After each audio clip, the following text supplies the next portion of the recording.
Hello and welcome to this special GI Live online panel about investment and publishing. I'm Jamie Sefton. I'm here with four fantastic industry guests who will discuss all aspects of games funding and publishing. So I'll let our guests introduce themselves. So let's start with Ella. Hi, thanks, Jamie. So I'm Ella Romanos. I'm the co-founder and COO of Fundamentally Games. We are a publisher that specialises in living games. Great stuff. Sarah? Hi, I'm Sarah Burns. I'm Head of Production Operations at Marvellous Europe. We're the European arm of an international publisher from Marvellous, and that's based in Japan. Fantastic. Thank you. Spike? Hello, I'm Spike Lorry. I'm a partner at Hero Capital, and we are a venture capital fund specialising in games technology. Great stuff. And finally, Bobby. Hi, my name is Bobby Tandy. I'm the founder and CEO at XR Games, a game studio focusing on virtual reality and augmented reality. Thanks for having us. Great stuff. Fantastic. Thanks, everyone. So the first question is really just a sort of state of play, really. We're hopefully, fingers crossed, coming out of the pandemic. So what is the current state of investment for games globally? And I think, Spike, I'll start with you as a VC investor. What's it like for you at the moment? Well, it's very good for founders at the moment. There's been a lot of venture capital raised in the last year, especially bigger and bigger funds, more generalist funds coming into the space. We've seen a very acquisitive landscape with companies like Embracer, Microsoft being very active in acquiring companies, which means everybody now wants to sort of back game studios. However, we've also seen quite a volatile public stock market too, and a lot of big tech stocks coming off quite a lot. And I think when you couple those two things with the final factor, which is recruiting is extremely hard at the moment in the games industry across the world, and salaries are going up. It's a very interesting landscape. It's a great time to be raising, but at the same time, there are some challenges in the market, which we'll see over the next 6 months how those play out for investments in studios, particularly. Yeah, cool. Anyone else want to chip in about the current state? I mean, sure. Yeah, I mean, I think, as Spike said, that there's a lot of money coming into games and a lot of money available. And there's also a lot of different investor types. And I think particularly for startups and small companies, if they haven't got experience doing this, it can be a bit of a minefield actually just trying to understand the space itself, which I think has been a problem for a while, but I think is just increasing as we get more and more money. But I think, a lot of consolidation. It feels to me like quite a lot of Asian companies, particularly interested in European companies at the moment in acquisition, which I think is a really interesting opportunity for UK and obviously European devs.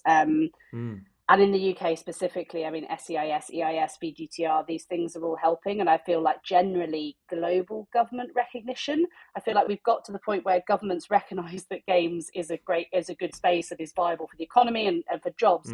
But now it's a case of actually getting them to understand how best to support that. So I think it's quite an interesting kind of trend in that direction. Yeah, definitely. Yeah, but I mean, Bobby. Yeah, I mean, I was talking to you a few weeks ago actually, and you were talking about investment, and you seem quite positive at the moment. Indeed, in terms of what I'm finding is that investors will always want to invest in great game studios that can evidence strong growth, whether that's increase in revenues, headcount, projects, etc. So there'll always be demand by investors who wish to invest in a great game studio. So if you've got that track record and you can evidence that growth, I think you're in a very good position. That said, as mentioned a little bit earlier here, I think friends of mine who are running game studios, what they're finding as of today is the macroeconomic headwinds are having an impact. So the rising cost of living, the war between Russia and Ukraine, the higher interest rates, the ongoing COVID, etc., seems to have impacted investor sentiment towards valuation and check sizes, but the appetite's still there to make investments. So, if you've got great track record, then I think you're in a good position, and investors, and you've had ongoing conversations that may have started late last year, they'll follow through today. But if you're starting out today, it is a bit harder because of the macroeconomic headwinds that I've just mentioned there. I just want to add to what Bobby said, if that's all right, Jamie. I think as well. Yes, of course. Those like talked about public tech stocks coming down. Also, we've seen in crypto and blockchain, we've seen big sell-offs there. I mean, Luna, great example. But there was a time 6 months ago when if you, the joke was amongst investors that if you couldn't raise money for your game studio, just call it a blockchain game studio. Not only would you raise money, but you could add a zero to the valuation because, I think time will prove out. There's been a lot of blockchain game studio investments at very, very high valuations in the last 6 months. Time will tell whether they were good investments or bad investments. But that's certainly, I think, the luster has also come off blockchain game studios in the last couple of weeks as well. Some really interesting topics there, and the cost of living crisis and all that coming in, and something that I hadn't really thought about for this. Sarah, from a publisher point of view, how is it for you at the moment?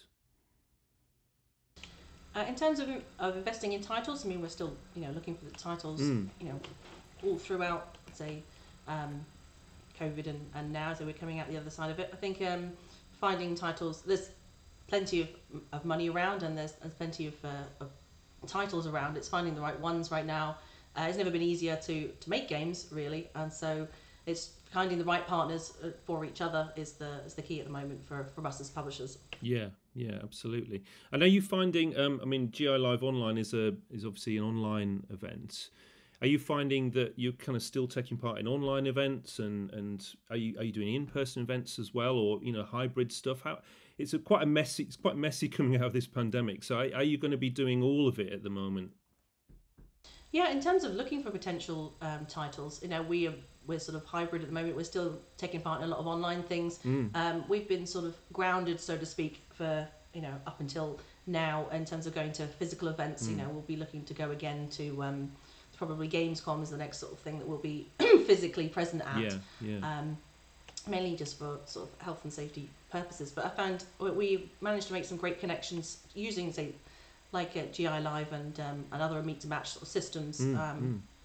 Has been sort of invaluable to events that we probably wouldn't even be able to get to usually.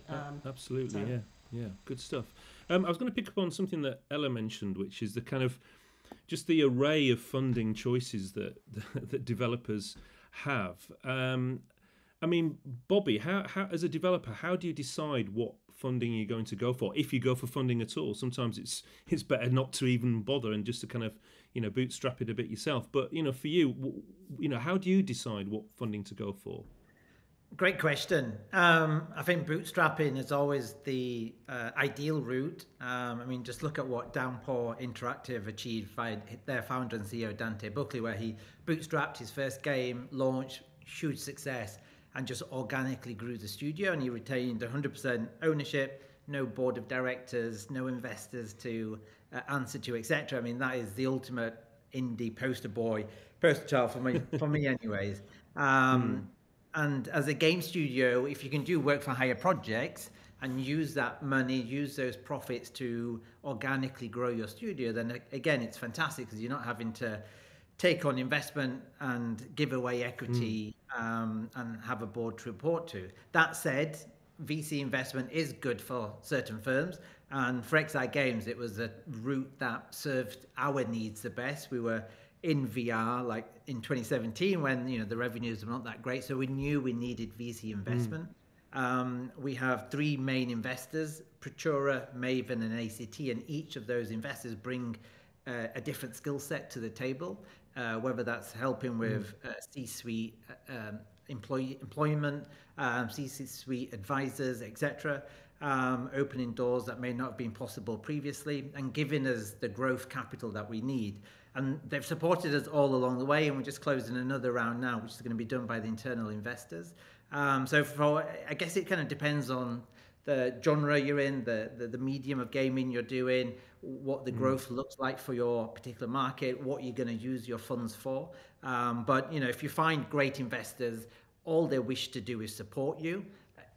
At first in the negotiations on the other end of the table and they're negotiating hard against you, but as soon as the investment comes into your bank account, they're on your side of the table and they want nothing but to grow your studio. So having this level of support really helped XI Games' growth trajectory. But it really does depend on your ambitions and what's best for you at the time. Yeah. Yeah, I was gonna. I mean, Ella, on your website fundamentally.games, there's a great selection there of different kinds of investors. I mean, how do you advise companies when they're looking for investment? What they should do.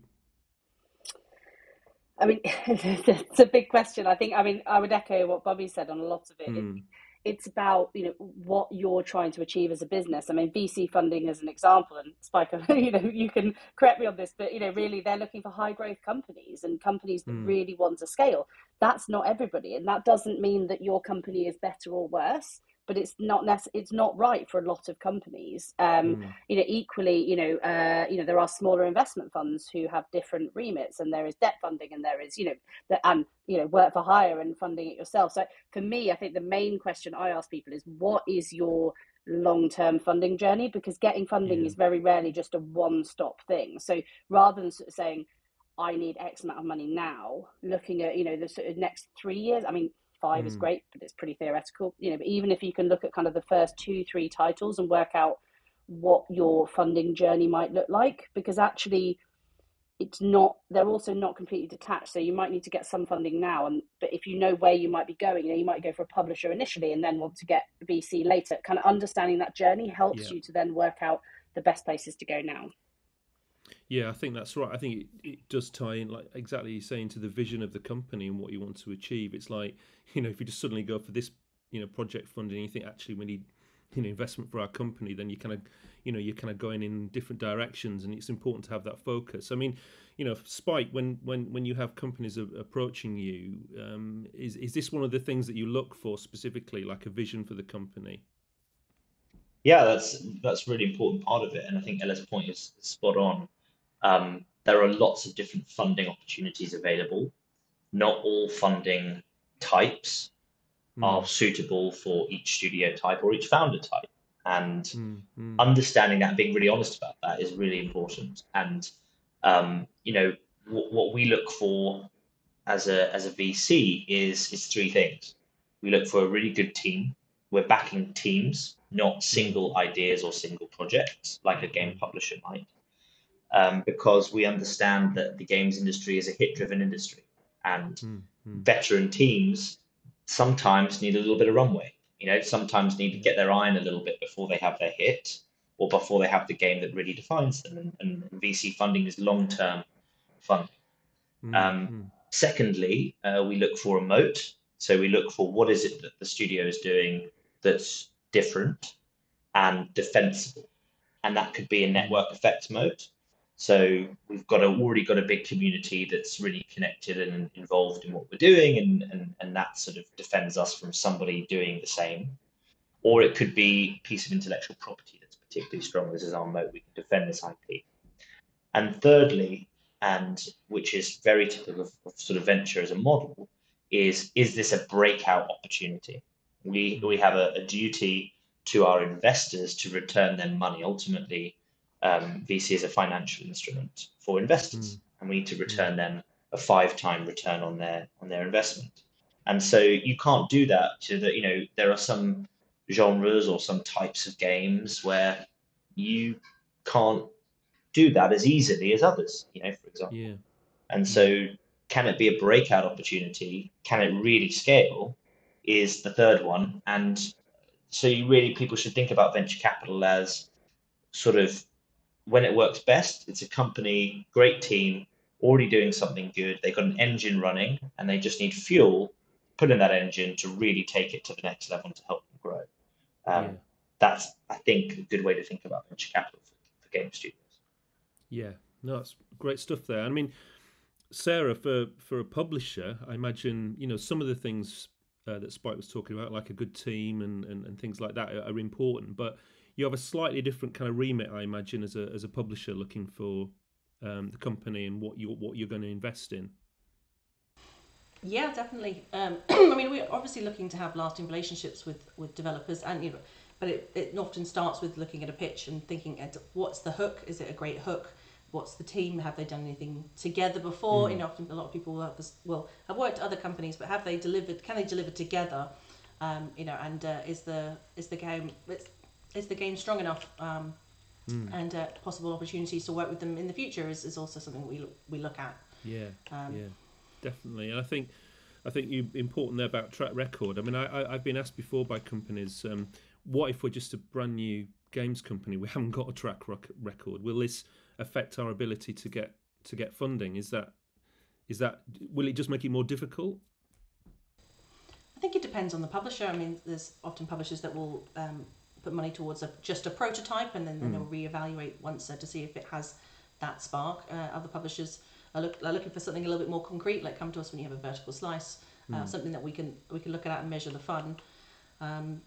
It really depends on finding the right partner, and it's also what you want to get out from a publisher relationship. It's thinking of them also almost as a service. The marketing, the PR, the distribution, production, all the skills that can be brought to the table to aid them in producing a great title. Yeah, definitely.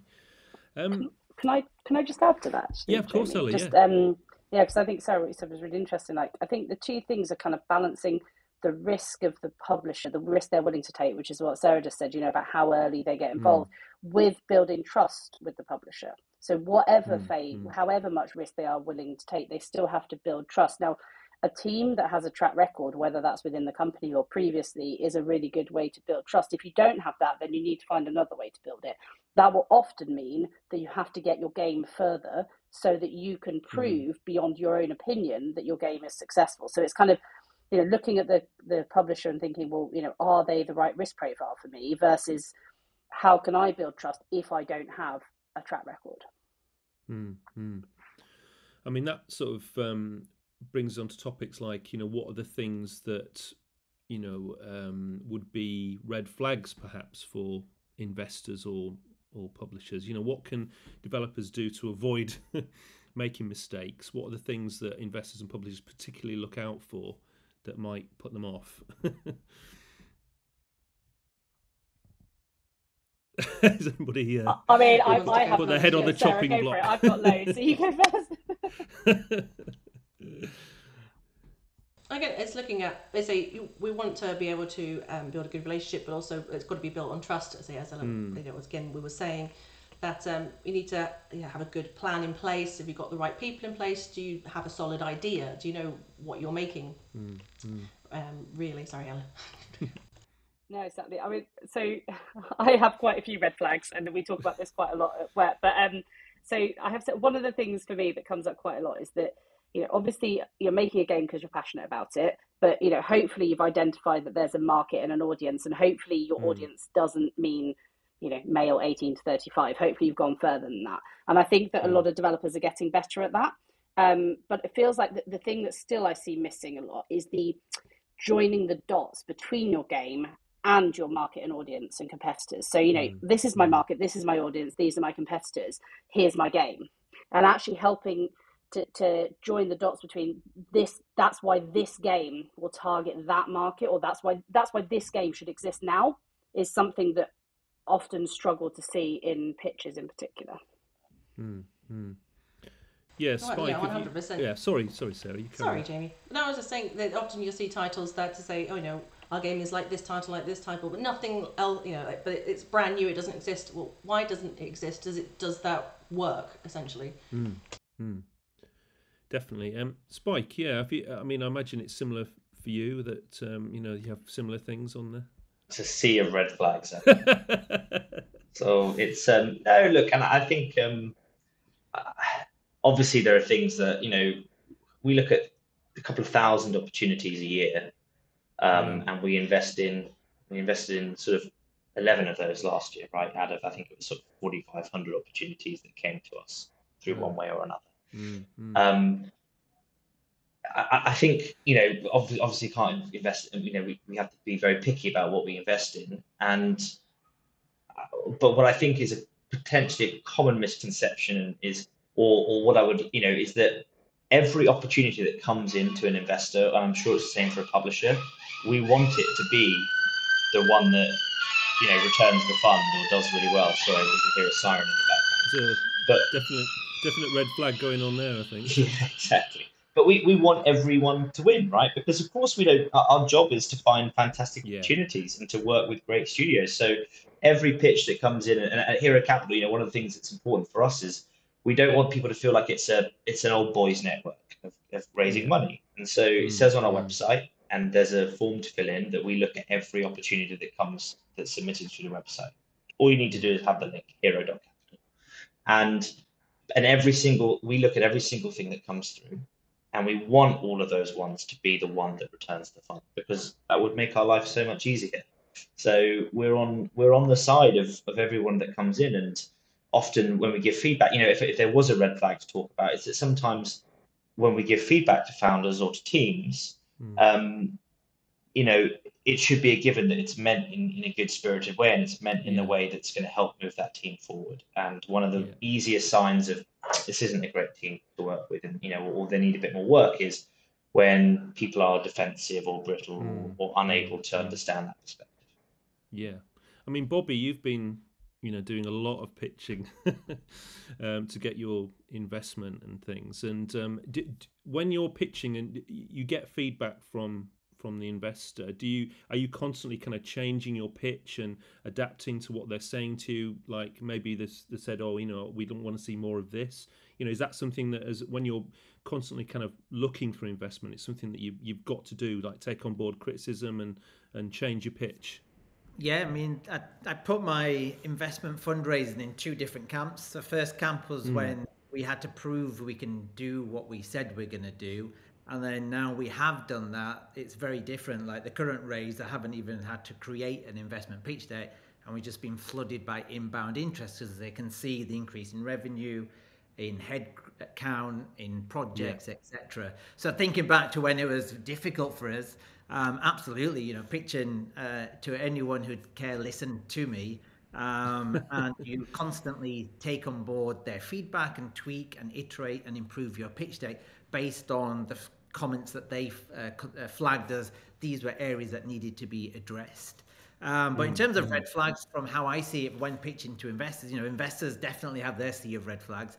But as startup running a game studio, you should also have your own red flags. So, for example, find out the size of the investor's fund. Can they actually follow on their investment? Because as Ella mentioned, when you do a fundraise, you're not going to just be doing one; you'll be doing more than that. Absolutely, listen to your gut. When you get into bed with a VC investor, you're in bed for like 7, 8, 9 years. So you need to be sure that you have 100% trust with this person, and you can see yourself, being on the phone with these guys maybe once or twice a week, be present at board meetings, etc. And then in terms of network, what really helped me ascertain whether this VC investor was better than the rest was how they would introduce you to key people that could help drive your business. So for example, when we were doing investment, I was getting introduced to a potential chairman. So I thought, oh, this is really cool from the VC whilst he's doing his due diligence, because he's allowing me to increase my network. The investment might not go through, but I walk away with a very key contact. I found that to be really useful. And obviously the feedback you get from someone who's been there, seen it, done it is absolutely invaluable. So look out for that for sure. And then, sector expertise, that's really important. And reading between the lines, I found the best VC investors were the ones whom you can present your truth to, but then they would be able to kind of create this second narrative from reading between the lines. It's kind of quite difficult to articulate and describe, but when you see it, you'll know it. Long story short, definitely have your own red flags. Don't just be taking any money that can come your way, because you'll suffer for it later on. No, that's good advice, and that's so true about red flags on both sides, really. But what's the kind of best way to approach investors and publishers? There are obviously lots of different ways that we can now get in touch with each other. LinkedIn and social media and Facebook and things. So, what's the best way to approach an investor? And when does it get annoying? In my personal experience, I found if you can secure a warm introduction directly to the investor, that's golden and the best way forward. Anything else, whether it's a cold contact, a cold approach, etc., it just doesn't carry the same merit as a warm introduction. And if you can't secure a warm introduction to the investor, you really need to improve your hustling capabilities, because that's relatively straightforward in comparison to growing and scaling a game studio, creating hit games, etc., etc. Is my 2 cents. I think I heard a stat. The average age of a first-time founder is sort of mid-40s, and the reason for that, I'm sure you get a little bit more confident as you get older, but also network, really important, right? Yeah. Do you have the network to build the right team around you, but also do you have the right network to go out and seek funding? And I think, to Bobby's point, your first interaction with the investor sets the tone for the entire relationship, but also that pitching process. I've had a founder find my number from a social games industry event and call me directly. A lot of people wouldn't like that. I didn't mind it. It showed that he had a little bit of chutzpah and was able to put himself out there. Now, that isn't an invitation for other people to do the same thing, because I think it was a one-time. I think it might be Googling now, Spike. Yeah, it might wear off. It is going to wear off, actually. So don't do it. But make sure that you research the investor you're going to. Tailor your pitch to that investor, right? If you could look on LinkedIn, if you have mutual connections, that's the first thing to do, to sort of put your best foot forward and take the time to do that. Don't just get on a call and walk through your pitch materials. Think about why that investor might be right for you. Think about what the best approach is, and don't rush it, because this is your best chance, right? If you know that developer's going to be, if you know that that investor's going to be at Develop, or is going to be at GDC, or is going to be at an event, that's the time to use that opportunity, take that face to face, rather than jumping on a Zoom call and taking through your pitch deck. Yeah. Different approaches for everybody, but the point that I'm making is take the time to get the approach right, and to introduce yourself and your business correctly, and do your research on the person that you are talking to. Yeah, that's very good advice. Ella, have you got any advice for people? I mean, I was literally going to say what Spike said. I have basically nothing to add. But I can't emphasize enough the research point. Because whilst obviously what you're doing, and why you're doing it and what you need, being able to tailor it to the specific investor, it will never be identical, and that will increase your chances massively of just getting that initial interest, which is kind of all you really need. And as Spike said, like, doing that in person if possible, if not at least a digital call versus kind of a cold submission, for me massively increases your chances of success, I think. Yeah. I mean, Sarah, you must have games companies that approach you, and it must be, going back to red flags, but a red flag if somebody's approaching you and they haven't done research on Marvelous and the games that you publish in Japan and elsewhere. Oh, absolutely. I mean, Spike and Ella said exactly what I was going to say. Do your research and say, don't ideally approach a publisher that doesn't really support your type of game you're looking for. Like Marvelous, we don't particularly look at like free-to-play mobile games. So when someone kind of approaches me about that sort of title, say, well, that's not really what we're looking for right now, But in the same token, don't always think, oh, well, you're Marvelous' portfolio, you look at the story of seasons and some of the titles, people think, oh, maybe you wouldn't like our genre of title because it's so different for your catalogue. I don't think you should rule out publishers based on what they've done before. I say Marvelous has been growing, and since 2019 our portfolio is expanding, and we're taking on new titles. We had a newly announced title called Mandragora, which is a 2D Metroidvania. It's a beautiful title, very different from what we normally sort of have in our portfolio. A lot of our titles are very Japanese because we get them from our parent company. I'd say I wouldn't be put off by contacting publishers if the type of games are not quite right, but it's making sure that the business model is the correct one. So we publish premium PC and mobile titles, PC and console titles, and not so much mobile. So it's making sure that you line up, and also that you're getting what you want from the services. There's some are you just looking for investment, or do you want a little bit more from the publisher? Do you need more support in other areas? Yeah, because there's a question about, do game developers, there's so many games around at the moment, do they actually, should they get a publisher? It's like, because it's almost, discoverability of games developers. It's almost like discoverability of games publishers now. There's so many publishers around. So do you think it's important? I mean, obviously, Sarah, you're from a publisher kind of point of view, but do you think it's important to try and get that publisher to get that discoverability and get noticed above the noise of so many games out there?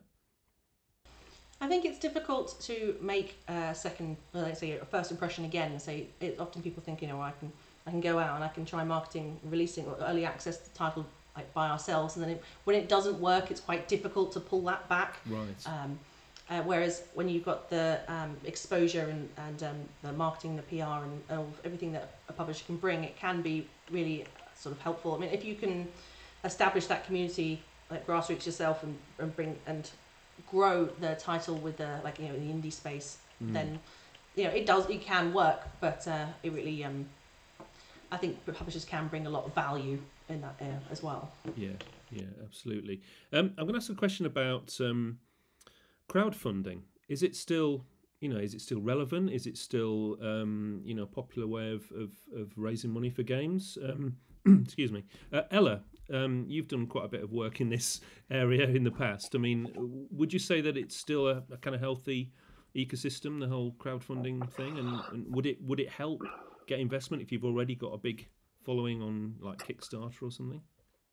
I mean, I think having a community for your game and therefore having data to demonstrate that your audience like the game and it isn't just your opinion is incredibly valuable.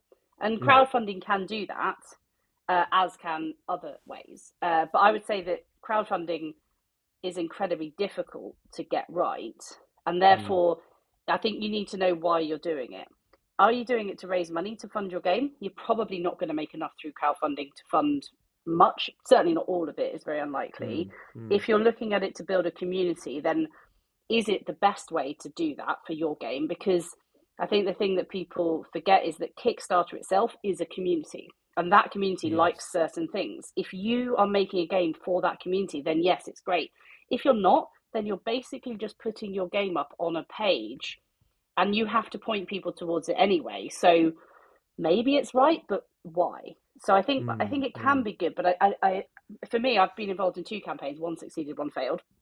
And honestly, I would say out of all of them, I've raised various types of funding myself. I've worked with investment funds. I've helped other studios. And honestly, it's by far the hardest type of funding I've ever worked on.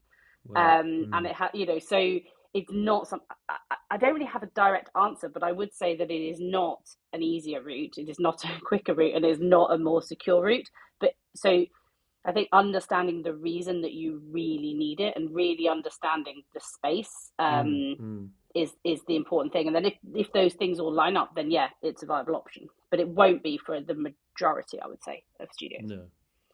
No. Spike, as an investor, and Sarah too, as a publisher, would you still be interested if a game came out of a crowdfunding platform and looked popular and looked interesting? Sarah, would you like to answer first? Yeah, I can go ahead. I think if it's successful and it has a big community behind it, it shows that people are interested, and that helps us build the trust in the product. And that we would still be interested. Yeah. Yeah, no issue. And whether that's pure crowdfunding like a Kickstarter, or whether it's sort of Kickstarter 2.0, which I think NFT 10K projects have been a good example of that, getting early money in, getting the game, the gamers kind of, or the community, giving them some ownership of the future project.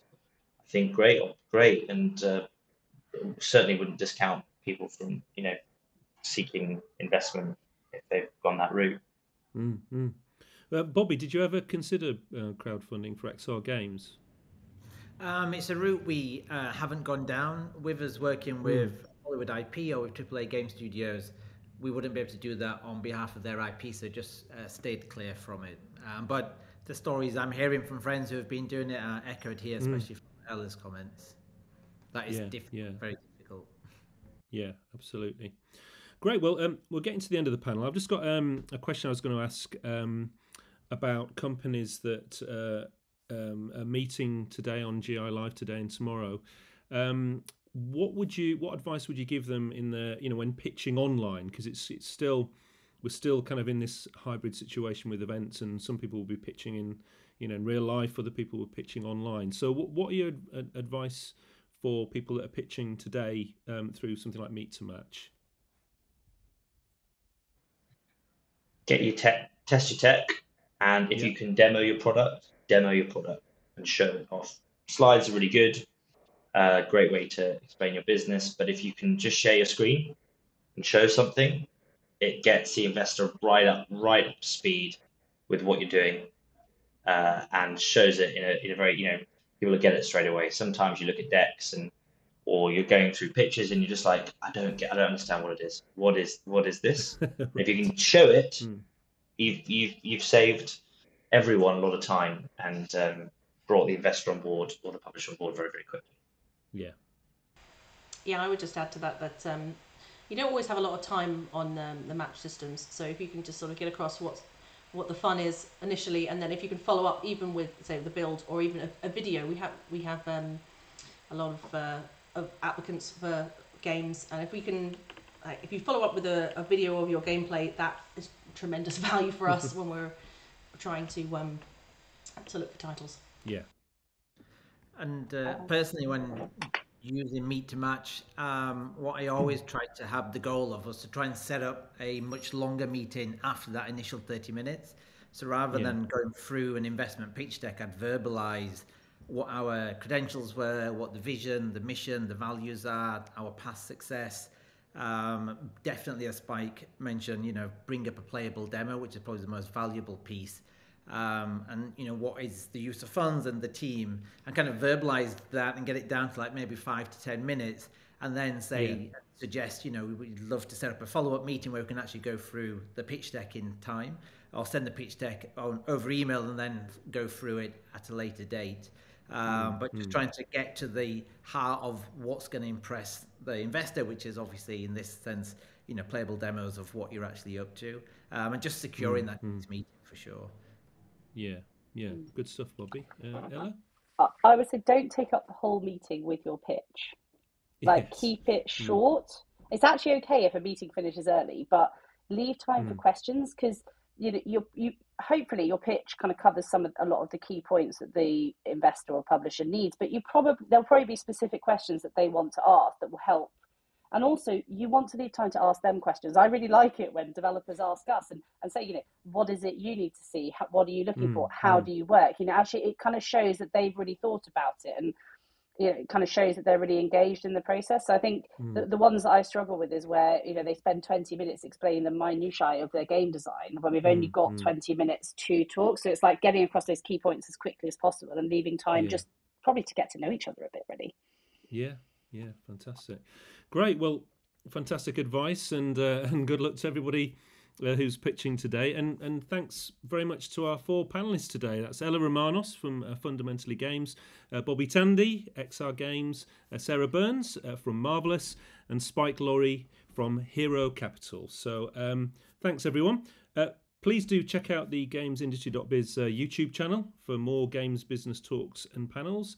And I hope you enjoy the rest of GI Live Online. Thanks, everyone. See ya. Bye now.